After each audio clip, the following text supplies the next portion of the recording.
पर कहाँ-कहाँ एक्शन रहेगा ये भी समझ लेते हैं। जून तिमाही के नंबर्स अब खत्म हो चुके हैं, लेकिन जो नंबर्स निकल कर आए हैं उन पर जरा फोकस कर लेते हैं। दीप के पास है पूरी डिटेल्स।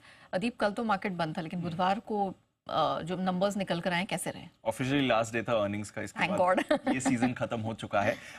बट नेट नेट ज्यादा बड़े नंबर्स नहीं थे। वायदा कारोबार से देखें तो एक ही बड़ा नंबर था और वो आपका था ग्लेनमार्क फार्मा। इनलाइन नंबर्स आपको आते दिखे, कंसोलिडेटेड बेसिस पर देखें, रेवेन्यू में आपको 7% की बढ़त दिखी है। ऑलमोस्ट अनुमान मुताबिक ये आंकड़ा आया था 3,250 करोड़ पर। एबिटा 35% बढ़कर आया है। मार्जिन में भी आपने अच्छा एक्सपेंशन देखा है, हालांकि हल्का मार्जिन अनुमान से कम आया था और मुनाफा आपका डबल होकर आया है। पर ये बाजार ने ऑलरेडी प्राइस इन कर लिया था, बट मुनाफे के फ्रंट पर परफॉर्मेंस काफी अच्छी रही है कंपनी की। यूरोप के कारोबार में अच्छी ग्रोथ दिखी है। इंडिया बिजनेस भी 12% इनका बढ़कर आया था और नॉर्थ अमेरिका में करीब 3.25% की ग्रोथ रही है।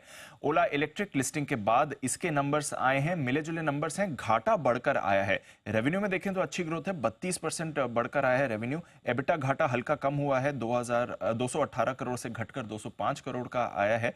बट ओवरऑल घाटा करीब 30% बढ़कर आया है।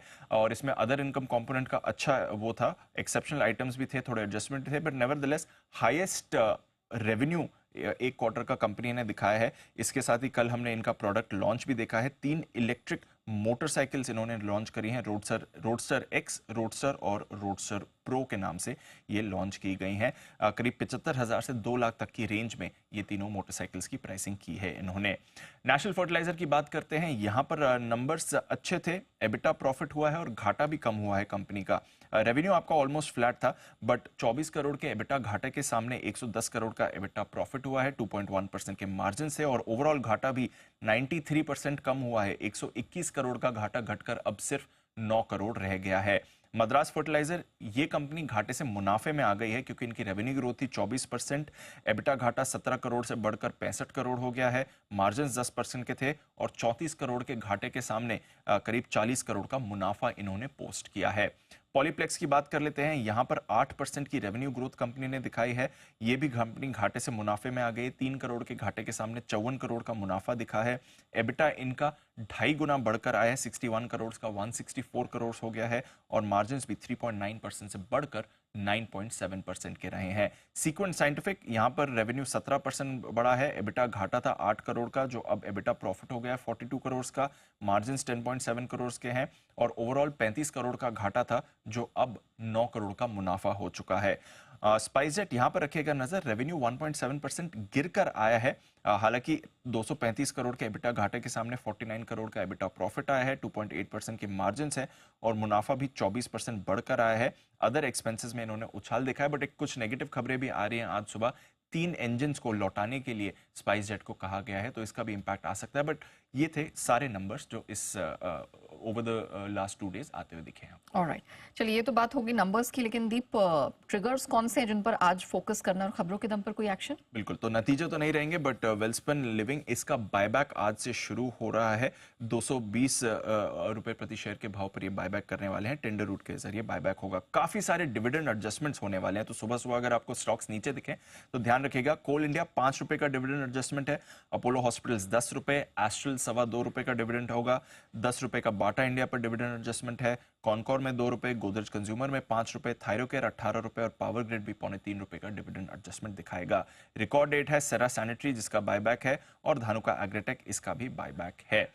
खबरों के दम पर हिंदुस्तान जिंक और वेदांता फोकस में रहेंगे। परसों हमने पता चला था कि वेदांता हिंदुस्तान जिंक में ऑफर फॉर सेल के जरिए 2.6% हिस्सा बेच रहा है। अब पता चला है कि ये बढ़ाकर उन्होंने 3.3% हिस्सा बेचने की तैयारी कर दी है। ये आपके लिए खबर आती है। तो जो ऑफर का साइज है वो बढ़ चुका है। ग्रीन शू ऑप्शन भी इनके लिए रहेगा। 16 तारीख यानी कि आज से नॉन रिटेल के लिए खुल रहा है। 19 अगस्त यानी कि मंडे को रिटेल के लिए खुला होगा और फ्लोर प्राइस इसका 486 का रखा गया है। इस पर रखेंगे फोकस। एसबीआई और पीएनबी दोनों के लिए नेगेटिव खबर आई है। कर्नाटका सरकार ने जितने भी इनके गवर्नमेंट एम्प्लॉइज और बाकी लोगों के अकाउंट्स हैं इन दोनों बैंक्स में, वो बंद करने को कहा है। और बैंक कर्मचारियों की फंड की गड़बड़ी के कारण ये कहा गया है। तो जो सरकारी कर्मचारी हैं जिनके अकाउंट्स एसबीआई और पीएनबी में हैं, उनको बंद करके उन्होंने बोला है कि आप दूसरे बैंक में शिफ्ट करिए। 20 सितंबर तक सभी डिपार्टमेंट्स को निर्देश का पालन करने को कहा गया है। दोनों एसबीआई और पीएनबी का बयान आया है कि वो ये प्रॉब्लम रिजॉल्व करने की कोशिश करेंगे, बट कर्नाटका सरकार की तरफ से एक सीरियस ऑर्डर आते हुए दिखाए। इन दोनों बैंक्स के लिए नेगेटिव है। एसबीआई कल से इन्होंने एमसीएलआर में 0.1% की बढ़ोतरी कर दी है। 8.85 8.95% से बढ़कर 8.95% हो गया है। महिंद्रा एंड महिंद्रा, कल इन्होंने अपनी थार की एक नया वर्जन लॉन्च किया है, महिंद्रा थार रॉक्स। ये लॉन्च किया है। पेट्रोल वेरिएंट की शुरुआत 13 लाख से हो रही है और डीजल वेरिएंट की शुरुआत 14 लाख से होती हुई दिख रही है। प्लस BSA का बाइक लॉन्च भी इन्होंने किया है। ग्लेनमार्क लाइफ साइंसेज के लिए अच्छी खबर है। अंकलेश्वर फैसिलिटी को बंद करने का आदेश दिया था गुजरात पोल्यूशन कंट्रोल बोर्ड ने। 24 जुलाई से ये आदेश लागू हुआ था। अब ये ऑर्डर उन्होंने वापस ले लिया है, तो अच्छी खबर है ग्लेनमार्क लाइफ के लिए। पारस डिफेंस, इन्हें L&T से 305 करोड़ रुपए का ऑर्डर मिला है और पावर मेक, इन्हें एक ऑर्डर मिला है करीब 114 करोड़ का। थर्मल पावर प्लांट के ऑपरेशन और मेंटेनेंस का ये ऑर्डर है। ऑलराइट, थैंक यू दीप, वो पूरी डिटेल दर्शकों के सामने रखने के लिए। आइए मार्केट